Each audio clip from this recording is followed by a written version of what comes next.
How's it going, Jack Tackers, and welcome back to another video for you guys. Today, welcome to your bonus video for Monday. Don't always expect this on Monday, a bonus video, but you never know. There might be, there might not be. I just had time today. And as you see here, it's all one giant movie. Yes, today I'm going to be doing a theory video called the Tim Burton Theory video.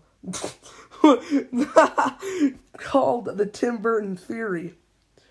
If you will. Now, I know this theory's been out there for a little bit, and people have done tons of videos on it, debunking it, but I want to go over it because it's still very interesting, and I'm going to be giving my thoughts whether I think it's real or not,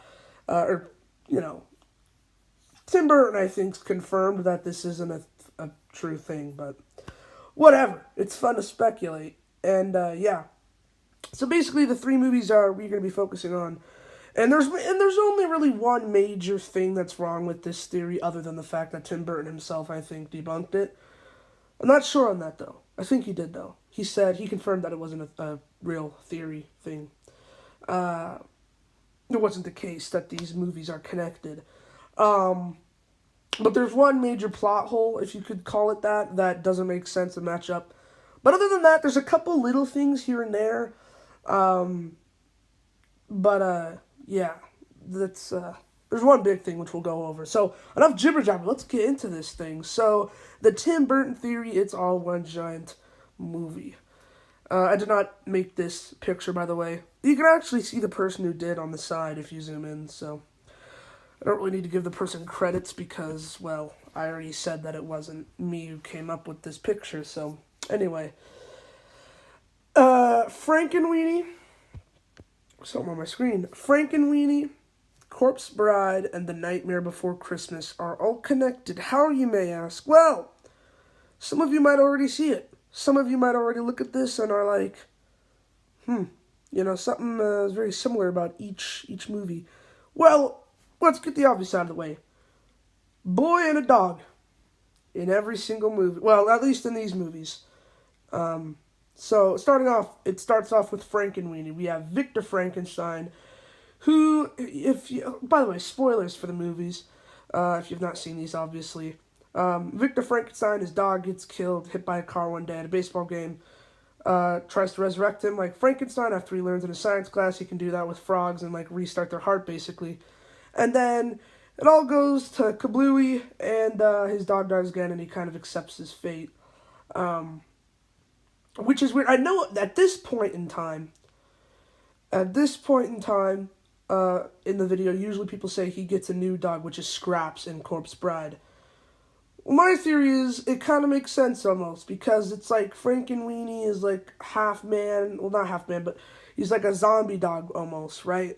So, what if he just starts, rotting and he just becomes a skeleton? That's my thing. How about that?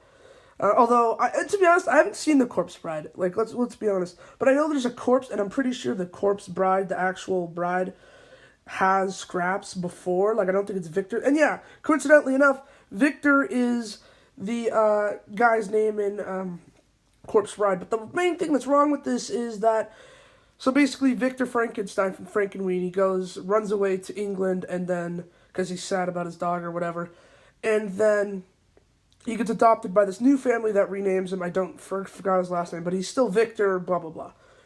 The only problem with this is he the Flash and can run back in time? Because it's Victorian England, and we know Frankenweenie does not take in the Victorian era, in America. It takes place in America, but it's doesn't take place in that era, so yeah, that's the biggest plot hole with this theory. That's the only thing that's wrong with this. The big thing, anyway. And, yeah, so basically, Victor grows up, he has Scraps, the whole plot of Corpse Bride plays out. I need to watch Corpse Bride. I have not actually seen it. Obviously, I've seen Frankenweenie and Nightmare Before Christmas, but I've not seen Corpse Bride, so I really need to. But anyway, so, yeah, Victor and Scraps. Victor dies, and then Scraps kind of dies, even though he's bones. And then Victor becomes the Pumpkin King himself, Jack Skellington, Mr. Sandy Claus. Now, I know what you guys are going to be thinking. How does Victor become Jack? Like, why is his name Jack Skellington? Well, because in Corpse Bride, he goes to the underworld, and he realizes, you gotta be scary, you gotta be mean there in the underworld. Apparently. I've not seen Corpse Bride, so I don't, yeah. But, then he becomes Jack Skellington, creates an alias, and, yeah, even creates an alias for Zero, because that's the same as Scraps and Sparky. No, okay.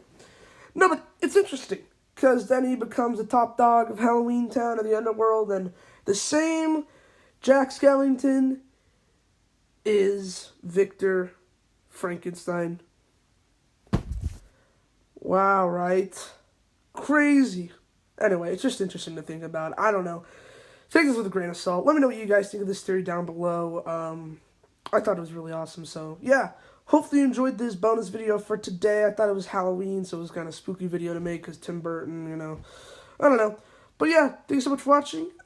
Subscribe if you're new, and I'll see you in the next one. Peace. Boop.